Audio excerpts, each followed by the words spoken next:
Hi good morning. I hope आप सब बड़े मज़े में होंगे। एंड सुबह के बज रहे हैं 10 एंड मौसम ऐसा है कि जैसे लग रहा है कि अभी 7 बज रहा होगा। एंड फॉग ही फॉग है। 2-3 दिन से फॉग नहीं है, मतलब लाइक क्लाउडी है, मतलब सूरज नहीं नज़र आ रहा है एंड थोड़े थोड़े वाटर ड्रॉप्स आ रहे हैं। एंड मैंने अभी बनाई है यहाँ पे खेतों में बैठ के टी।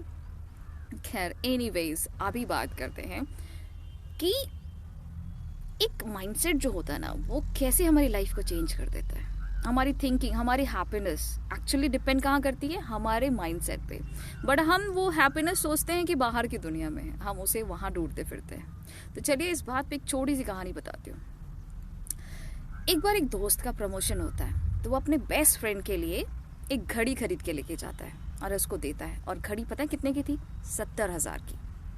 अब जैसे उसे मिलता है 70,000 की घड़ी, वो बहुत खुश हो जाता है। एंड अब क्या होता है कि दोस्त जहाँ पे भी जाता तो वो 70,000 की घड़ी जो है लाइक शो ऑफ, मतलब स्पेशली जब भी ड्रेसअप होता, कहीं पे भी इंपॉर्टेंट जगह पे जाना होता, तब वो उस घड़ी को यूज़ करता एंड तैयार होकर पहुँच जाता। एंड इतना खुश होता ना, मतलब इनसाइड वाली, मतलब लाइक उसको हैप्पीनेस इतनी ज़्यादा होती कि यस, मेरे पास 70,000 की घड़ी है।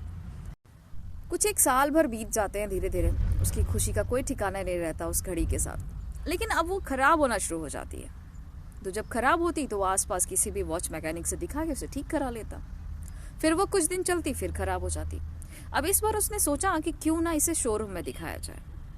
हो सकता है कि बाहर के वॉच मैकेनिक इसको नहीं बना पा रहे। तो वो शोरूम में लेके जाता है। शोरूम वाला कहता है कि सर इनवॉइस कॉपी लेके आइए। तो ये अपने दोस्त से इनवॉइस कॉपी मंगाता है। दोस्त भेज देता है और इनवॉइस कॉपी लेकर ये जाकर शोरूम में देता है। अब शोरूम वाला ये बताता है कि सर ये तो डुप्लीकेट है।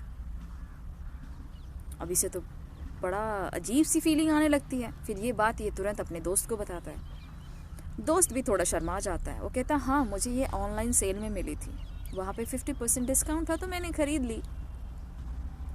खैर वॉच ये ठीक करवा लेता है कहीं बाहर दुकान पे और फिर रख देता है घर में। उसके बाद उसकी जो फीलिंग थी ना उस वॉच को लेकर, जो हैप्पीनेस आ रही थी, वो ख़त्म हो जाती है।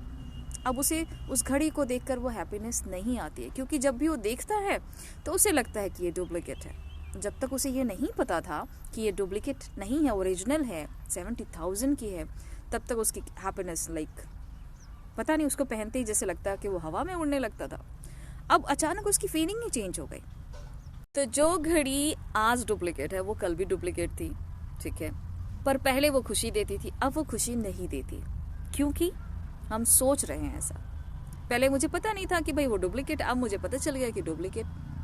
तो बस मेरी सोच बदल गई, तो मेरी हैप्पीनेस भी चली गई। तो वैसे ही होता है कि सब कुछ, बाहर की कोई भी चीज़ हमारी हैप्पीनेस को नहीं कंट्रोल कर सकती।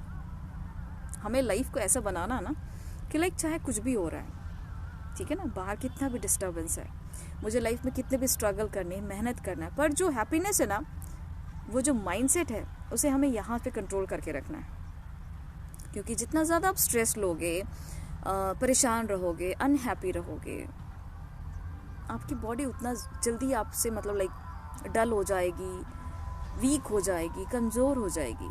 जितना आप हैप्पी रहोगे, आपकी लाइफ, जाहिर सी बात है, आप होता है ना कि जब हम हैप्पी होते हैं हम बहुत कुछ करने का मन करता है, यू नो।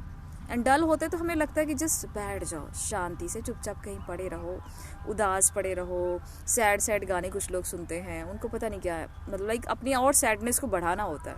बट एक्चुअली में अगर आप सैड हो, सैड फील कर रहे हो, तो हमें कुछ ऐसा करना चाहिए जिससे कि वो माइंड हमारा, मतलब जो हम सोच रहे हैं ना, वो चेंज हो जाए। एंड जैसे कि मैंने पहले भी बताया था कि अगर आप टंग को ट्विस्ट करके ऊपर टच करोगे ना, तो आपका वो थॉट प्रोसेस रुक जाएगा। कैर एनीवेज, चलिए एंजॉय कीजिए अपनी लाइफ एंड हैव अ